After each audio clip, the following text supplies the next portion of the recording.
अस्सलाम वालेकुम दोस्तों, अगर आपको ये वीडियो अच्छी लगे तो उसे शेयर करें ताकि ज्यादा से ज्यादा लोग हक की ताकत और ईमान की हकीकत जान सकें। ये वाकया हमें करबला के मैदान की दास्तान सुनाता है, जहां आंखों में आंसू और दिलों में दर्द था।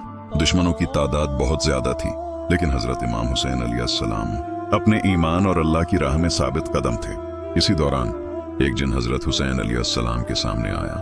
वो नूरानी और प्रासरार शक्ल में था और बड़ी आजिजी से बोला, या हुसैन, मैं तुम्हारी मदद करना चाहता हूँ, मुझे हुक्म दो। हजरत हुसैन अलैहिस्सलाम ने मेहरबानी और हिकमत से फरमाया, ऐ जिन, अल्लाह की राह में जो काम करना हो वो करो, लेकिन याद रखो हक की हमायत हमेशा अल्लाह के हुक्म से होती है। जिन ने सिर हिलाया और कहा, मैं तुम्हारे साथ हूँ और अल्लाह के हुक्म के मुताबिक हक की हमायत करूंगा। ये लम्हा हमें सिखाता है कि ईमान, कुर्बानी और अल्लाह पर भरोसा ही असल ताकत है।